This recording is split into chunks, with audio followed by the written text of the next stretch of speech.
வணக்கம். ஐயா சு. வெங்கடேசன் அவர்கள் எழுதிய வீரயுக நாயகன் வேல்பாரி பகுதி 34.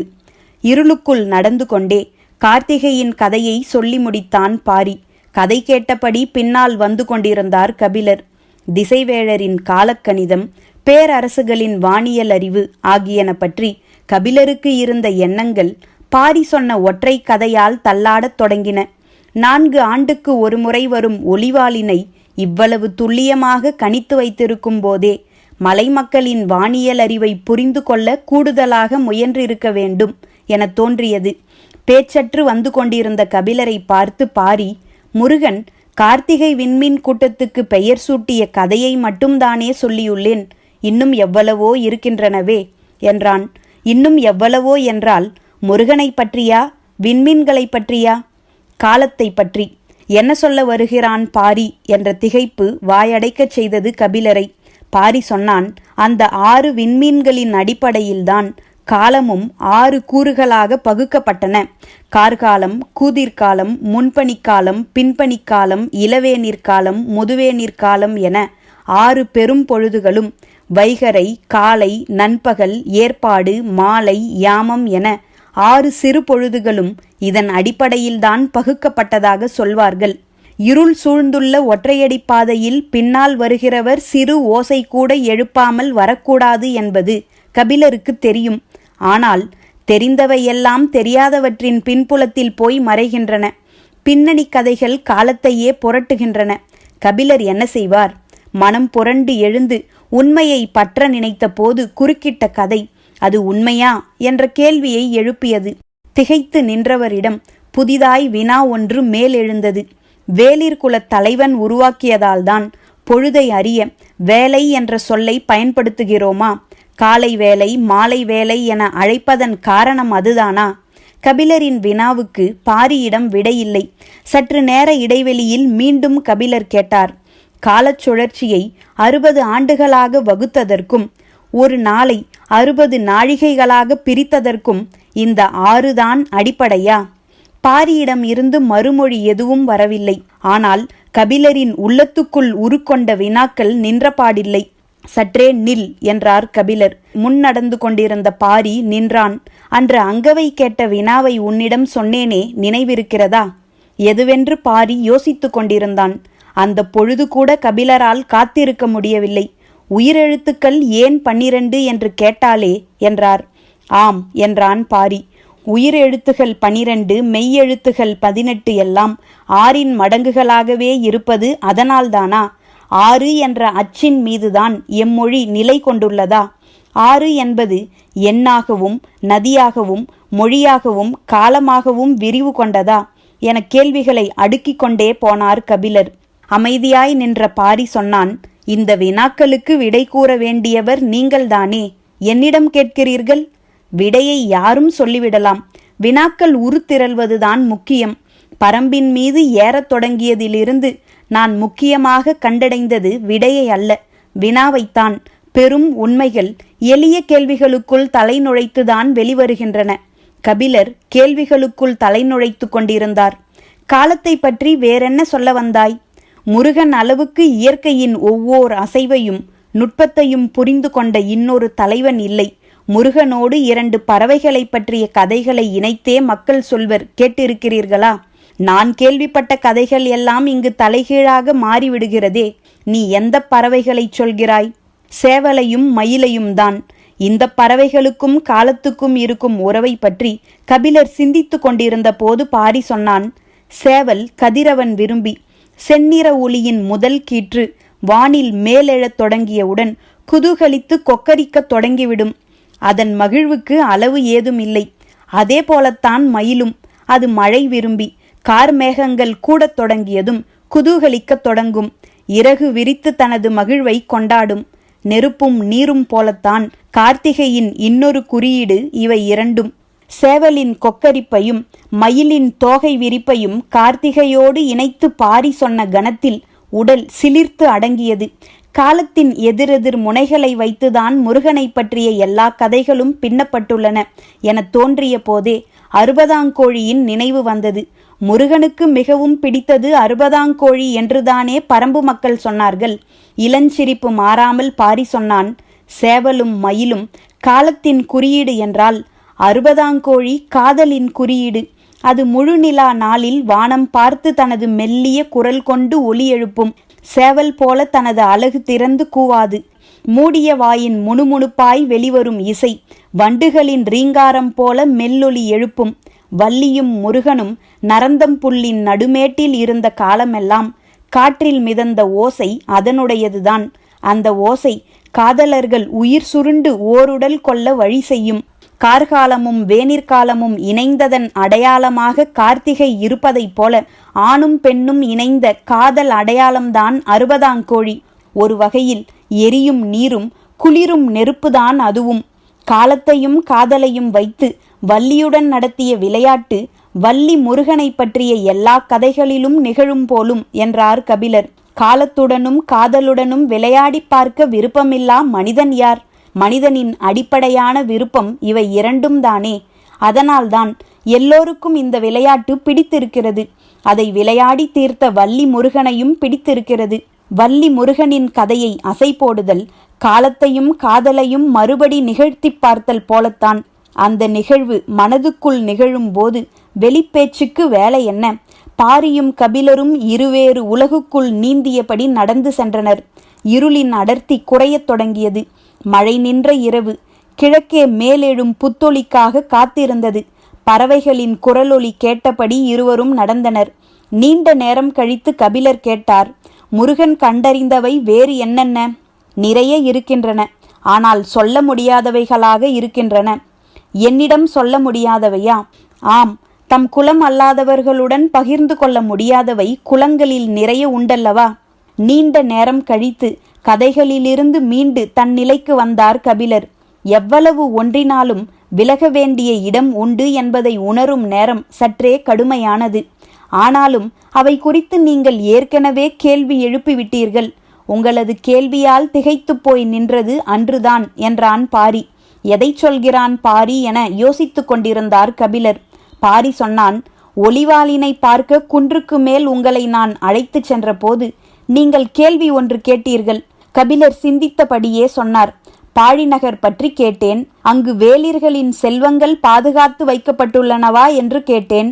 பாரி சொன்னான், குமரிக்கடல் முதல் வடதிசையின் எல்லை வரை இருக்கும் இந்த பச்சை மலை தொடரில் இருப்பவர்கள் 14 வேளிர்கள். இந்த வேளிர் கூட்டம் தங்களுக்கு கிடைக்கும் பெரும் செல்வம் எதுவானாலும் அதை பாழிநகரில் வைத்து பாதுகாக்க வேண்டும் என்று முன்னோர்கள் விதி செய்தனர். அந்த பாழிநகரை உருவாக்கியவன் முருகன்.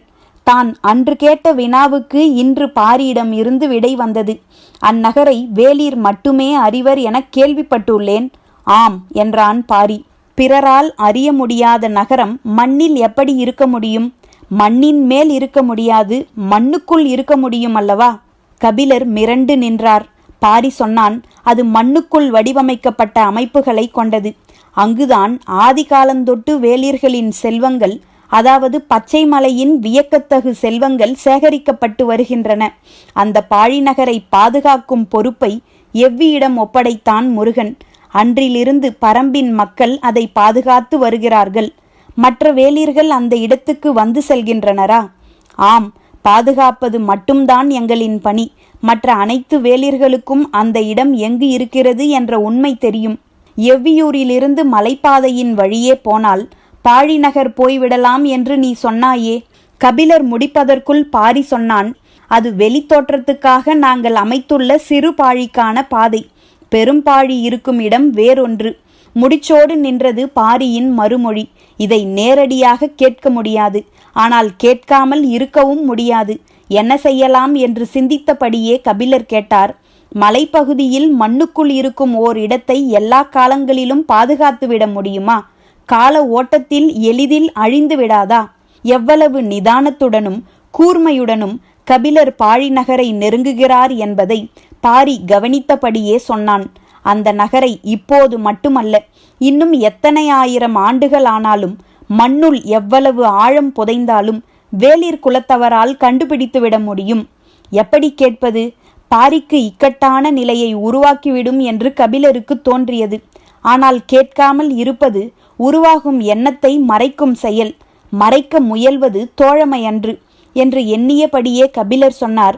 எப்படி என்பதை நீ வெளிப்படுத்த தேவையில்லை. கபிலரின் சொல்லாற்றல் கண்டு வியந்து நின்றான் பாரி. எவ்வளவு திறனோடு என்னை முன்னகர்த்தி அவர் பின் வருகிறார் என்று எண்ணியபடியே பாரி சொன்னான். அந்த நகருக்கான அடையாளங்களை உருவாக்கியவன் முருகன். அந்த அடையாளங்கள் மண்ணில் இருந்தால் அவை கால ஓட்டத்தில் மறைந்து போகலாம். விண்ணில் இருந்தால்? பாரியின் வினா கபிலரை இழுத்து நிறுத்தியது. பாரி தொடர்ந்தான். இன்னும் எத்தனை ஆயிரம் ஆண்டுகள் ஆனாலும் விண்மீன்களின் இருப்பிடங்கள் மாறவா போகின்றன? இல்லை. பாழி நகருக்கான குறிப்புகள் விண்மீன்களை வைத்து உருவாக்கப்பட்டுள்ளன. இன்னும் எவ்வளவு காலம் கழிந்த பின்னும் மாதங்களின் நாள் வரிசையும் விண்மீன்களின் இடவரிசையையும் தெரிந்தவன் அந்த நகரை எளிதில் கண்டறிந்து விடுவான். திகைப்பின் அடுத்த கட்டம் அரங்கேறிக் கொண்டிருந்தது. மலைமக்கள் அறிவின் சிறந்த தொடக்கத்தை உருவாக்கியவர்கள். சமவெளியில் உருவான அரசுகள் அதை அடுத்த கட்டத்துக்கு வளர்த்தெடுத்துள்ளன என்றுதான் இதுநாள் வரை கபிலர் நினைத்திருந்தார். ஆனால் வளர்ச்சி என்ற பெயரில் தொலைந்து போனவையே அபார ஆற்றல் கொண்டவையாக இருக்கின்றன. விண்மீன்களை வைத்து திசை அடையாளங்களையும் நேர அடையாளங்களையும் தான் கணியர்கள் உருவாக்கியுள்ளனர். ஆனால் இங்கோ விண்மீன்களை வைத்து நிலம் அடையாளப்படுத்தப்படுகிறது. அறிவு வளர்ச்சியின் ஆதி விதைகள் இங்கு பாதுகாத்து வைக்கப்பட்டுள்ளன. கபிலரின் எண்ண ஓட்டங்களை இடைமறித்து பாரி சொன்னான். முதுவேநீர் காலத்தில் கார்த்திகை விண்மீன் கூட்டத்தோடு கதிரவன் இருப்பதை விண்மீன்களின் சுழல் வட்ட கணக்கின் அடிப்படையில் முருகன் கண்டறிந்தான் எனச் சொன்னேன் அல்லவா? ஆம் என தலையசைத்தார் கபிலர். அவ்வாறின்றி வேறொரு முறையில்தான் அதை முருகன் கண்டறிந்தான் எனச் சொல்பவர்களும் உண்டு. அது என்ன முறை? பாரி சற்றே அமைதி கொண்டு நடந்தான். சொல்லலாமா என்ற வினாவை எழுப்பி மனதை விடை சொல்ல ஆயத்தம் செய்கிறான் என்பது கபிலருக்கு புரிந்தது. பாரி சொன்னான். இம்மலைத்தொடரில் உள்ள 10 பேரதிசயங்களில் ஒன்று கருநெல்லி. கபிலர் பாரி உச்சரிக்கும் வார்த்தையை மிக கவனமாக கேட்டார். பாரி சொன்னான். அதிசயக்கனியான கருநெல்லியை உண்டால் பகலிலும் விண்மீன் கூட்டத்தை பார்க்கலாம் என்ற நம்பிக்கை எங்களுக்கு உண்டு. முருகனுக்கு நெல்லிக்கனி மிகவும் பிடித்தது. அவன் கருநெல்லி உண்டுதான் பகலில் விண்மீன் நகர்வை பார்த்தறிந்தான் என்று குலநாகினிகள் கதை சொல்லி நான் கேட்டிருக்கிறேன். கபிலர் திகைப்பிலிருந்து மீள வழியில்லாமல் இருந்தார். எண்ணங்கள் கட்டுக்கடங்காமல் ஓடின. மேலேறிய கதிரவனின் ஒளி காடெங்கும் நிலை கொண்டிருந்த இருளை மஞ்சள் நிற ஆடை கொண்டு போத்தி பிடித்து கொண்டிருந்தது. முன்னால் சென்று கொண்டிருந்த பாரி பாறை இடுக்கின் வழியே உள் நுழைந்து மறைந்தான். அதற்குள் உள்ளே மறைந்து விட்டானே, அவ்வளவு அடர்ந்த இடுக்கு பாதையா இது என்று நினைத்தபடியே கவனமாக கால் தூக்கி வைத்து உள் நுழைந்தார்.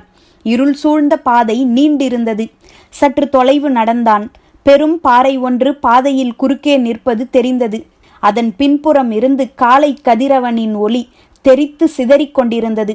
எத்தனை முறை பார்த்தாலும் இருளுக்குள் பாய்ந்து நுழையும் ஒளிக்கதிருக்கு இணை சொல்ல எதுவும் இல்லை என நினைத்தபடியே பாறையின் அருகில் வந்து முன்புறம் திரும்பினார் கபிலர்.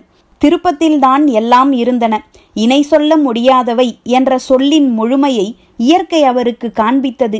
வட்ட வடிவ பசுங்குடுவையைப் போல் கண்ணுக்கெதிரே பறந்து விரிந்த புல்வெளி, இரு கை கொண்டு அணைத்து பிடித்தபடி சுற்றி கிடக்கும் மலைக்குன்றுகள், கதிரவனின் ஒளி பொழியத் தொடங்கும் போது கலையத் தொடங்கிய இணைப்பறவைகளின் ஓசை, காற்றெங்கும் மிதந்த நரந்தம் புல்லின் மனம். உறைந்து நின்றார் கபிலர். சற்றே விலகி நின்று அவர் முகம் பார்த்து மகிழ்ந்தான் பாரி. கார்காலத்தின் முதுமழை கொட்டத் தொடங்கியது. இன்னும் சில நாள்களில் அடைமழை தொடங்கும். மழை நீரின் கனம் தாங்காமல் இலையும், இரவின் குளிர் தாங்காமல் மலையும் நடுங்கியபடி இருக்கப் போகின்றன. கபிலருக்கு எலிமயிர் போர்வை நெய்யும் பணி முடியப் போகிறது. தப்பிச் செல்ல முடியா பேரெலியின் மயிர்தோல் கொண்டு தொல்புலவன் போத்தப்பட இருக்கிறான். அந்த நாளுக்காக காத்திருந்தனர் எல்லோரும். கபிலரின் மனமோ நரந்தம்புல் மேட்டிலும் கார்த்திகையின் கணக்குகளிலும் மொழியின் புதிர்களிலும் போய் மாட்டி நின்றது. அவற்றின் ஆழம் வசப்படவில்லை. எனவே அதிலிருந்து மீள முடியவில்லை. நீலன் தன்னை மயக்கி மூலிகை கொடுத்து கதையை மறக்க வைத்தான். பாரியோ கதையை சொல்லி மீதமுள்ள எல்லாவற்றையும் மறக்க வைத்தான். மறதிக்கும் நினைவுக்கும் நடுவில் பெரும் வேட்டையை தன்னந்தனியாக நடத்தி கொண்டிருந்தார் கபிலர். மீள முடியா அந்த மனநிலையோடுதான் பிள்ளைகளுக்கு பாடம் நடத்தினார். அங்கவையின் வினாக்கள் வழக்கம் போல் அறிதலின் வழியேதான் இருந்தன. மற்றவர்களும் ஆர்வமுடன் பாடம் பயின்றனர். மயிலா புறப்பட வேண்டிய நாள் வந்துவிட்டது. அவள் நீலனை பார்க்காமல் நீண்ட நாள் விலகி இருந்தது இப்போதுதான். ஆனாலும் தனது பெயரையும் நீலனின் பெயரையும் அவள் எழுதக் கற்றிருந்தாள். அது அளவற்ற மகிழ்வை உருவாக்கியிருந்தது. அவனின் ரகசியம் ஒன்று தனக்குள் அடங்கிவிட்டதாக அவள் நினைத்தாள். தனது விரல்களின் வழியே நீளும் கோடுகளுக்குள் அடங்கிய அவனை நினைத்து மகிழ்ந்தாள். வேட்டூர் பழையனோடு சேர்ந்து அவள் புறப்படுவதாகத்தான் முடிவு செய்திருந்தனர். ஆனால் தேக்கன் இன்னும் சில நாள்கள் பழையனை இருக்கச் சொல்லிவிட்டார். அதனால் வீரர்கள் சிலருடன் மயிலா மட்டும் எவ்வியூர் விட்டு புறப்பட்டாள். அவளின் முகத்தில் இருந்த மகிழ்ச்சியின் வழியே கபிலர் நீலனை பார்த்து கொண்டிருந்தார். குன்றுகளுக்கு இடையில் ஆடும் ஊஞ்சல் அவரின் பார்வைக்கு தெரிந்தது. 5 ஆண்டுகளுக்கு ஒருமுறை பூக்கும் சாமப்பூ அரும்பு விட தொடங்கியிருந்தது. தேக்கன் புதிய மாணவர்களை அழைத்து கொண்டு காடறிய புறப்பட வேண்டிய காலம் வந்துவிட்டது. அதனால்தான் சில செய்திகளை பேசுவதற்கு வேட்டூர் பழையனை இருக்கச் சொல்லியிருந்தார் தேக்கன். தென்திசை தளபதி கூழையன் அனுப்பும் தகவல்கள் பரம்புக்கான ஆபத்து நெருங்குவதை சொல்லிக்கொண்டே இருந்தன. கோளூர் சாத்தனின் கைகளை முடியன் வெட்டியதால் சேரகுடிகள் ஒன்று சேர நாம் வழிவகுத்து விட்டோம். பாண்டியனையும் சோழனையும் போல தொலைவில் இருப்பவர்கள் அல்ல சேரர்கள். மலைத்தொடரின் அடுத்த குன்றில் அவர்களது காலடி கிடக்கிறது. சேரர்குடி இருவரும் இணைந்து பரம்பு நோக்கி படைகள் வருவதற்கு ஒரு சில குன்றுகளில் பாதை அமைத்து வருகின்றனர். நாம் மிகுந்த கவனத்தோடு இருக்க வேண்டிய நேரம். இந்த செய்திகள் வந்த பிறகுதான் பேரெலி வேட்டைக்கு பாரி ஏன் தொடர்ந்து வந்தான் என்பது தெரிய வந்தது. பேரெலி அதிகம் இருக்கும் இடங்களை விட்டுவிட்டு மலைகளின் பல திசை வழியாக ஏன் பயணப்பட வைத்தான் என்றும் இப்போதுதான் புரிந்தது. சேரர்கள் எந்தெந்த குன்றுகளின் வழியே நுழைந்து பாதை உருவாக்க முயல்கின்றனர் என்று பாரி சொன்னதாக தேக்கன் சொன்னபோது உதிரன் உறைந்து போனான். கழுகின் மூக்கை போன்றது பாரியின் கவனிப்பு. கழுகு வானுச்சியில் பறந்தாலும் நிலத்தில் கிடக்கும் பறவையின் வாடையை எளிதில் நுகர்ந்துவிடும். அதுபோலத்தான் பாரியும். எவ்வியூரில் இருந்தாலும் பரம்பு மலையின் என் திசையிலும் நிகழும் மாற்றங்களை துல்லியமாக கவனித்து வந்தான். கூழையன் அனுப்பிய செய்தியும் பாரியின் அவதானிப்பும் ஒன்று போல இருந்தன. சேரன் ஏறிவர எல்லா வகைகளிலும் ஆயத்தமாகிக் கொண்டிருக்கிறான் என்பது தெளிவாக தெரிந்தது. இச்சூழலில் எவ்வியூரின் ஆசான் தேக்கன் பயிற்சிக்காக பிள்ளைகளை அழைத்து கொண்டு காடறிய செல்ல வேண்டுமா? புதிய ஆசானை அனுப்பினால் என்ன என்று சிலர் கேட்டார்கள். அதை முடிவு செய்ய வேண்டியது தேக்கன்தான் என்றான் பாரி. தேக்கனோ அம்முடிவை சாமப்பூவின் அரும்பு துளிர்க்கும் முன் எடுத்திருக்க வேண்டும். எனக்கான வாசனையை அது வழங்கிவிட்டது. நான் அதன் அனுமதியை நுகர்ந்து விட்டேன். பிள்ளைகளை அழைத்து கொண்டு காடறியும் எனது பயணத்தை இனி நிறுத்த முடியாது என்றார். பழையனிடம் பகிர்ந்து கொள்ள நிறைய இருந்தன. பரம்பு நாட்டின் மிக மூத்த வீரன் என்றால் அது வேட்டூர் பழையன்தான். பரம்பில் உள்ள ஊர்களின் நிலையும் தன்மையும் வீரர்களின் திறனையும் முழுமையும் அறிந்துள்ளவன் பழையன்தான். எனவே அவனை இருக்கச் சொல்லி நாள் கணக்கில் பேசினான் தேக்கன். பழையனின் மனநிலை முற்றிலும் வேறானது. திட்டமிடல், முன் தயாரிப்பு இவற்றை கொண்டு நிகழ்த்தப்படும் போர்கள் அரச முறையை சார்ந்தவை. நாம் ஏன் அதுபோல் சிந்திக்க வேண்டும்? நமது போர் முறை முற்றிலும் வேறானது. அது போர் தொடங்குவதற்கு ஏற்ப வடிவம் கொள்ளக்கூடியது. போர் என்பது நிகழும் இடம், தன்மை, சூழல் இவற்றை கொண்டு நடத்தப்படுவதுதானே தவிர வீரர்களை கொண்டு மட்டும் நடத்தப்படுவதல்ல.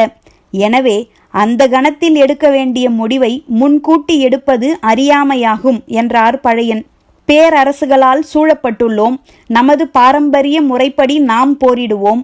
ஆனால் அவர்களின் போர் உத்திகளை கணித்து அதற்கு ஏற்ப ஆயத்தமாக வேண்டிய தேவை இருக்கிறது என்று வாதிட்டார் தேக்கன். முன் தயாரிப்பின் வழியே போரை அணுகும் முறைக்கு பழையனால் பொருந்த முடியவில்லை. இப்பணியை கூழையனிடம் ஒப்படைத்துவிடு. போர் தொடங்கிய பிறகு எனது பணியை முடிவு செய்து கொள்ளலாம் என்றான் பழையன். நீ சொல்வதற்கும் நான் சொல்வதற்கும் இடையில் அதிக நாள் இல்லை என்றான் தேக்கன். இரண்டுக்கும் இடையில் ஒரு நாள் இருந்தாலும் நான் ஏன் முன்கூட்டியே ஆயுதங்களை தூக்கிக் கொண்டு ஆற்றலை வீணாக்க வேண்டும்? பழையனோடு பேச்சில் மட்டுமன்று, எதிலும் வெல்ல முடியாது என தேக்கனுக்கு தெரியும். உண்மையில் தேக்கன் நடத்தும் போராட்டம் இந்த விடாப்பிடியான மனநிலையோடுதான். நன்கு திட்டமிட்ட போர் முறையை எதுவும் இல்லை என்று ஒதுக்கிவிட முடியாது.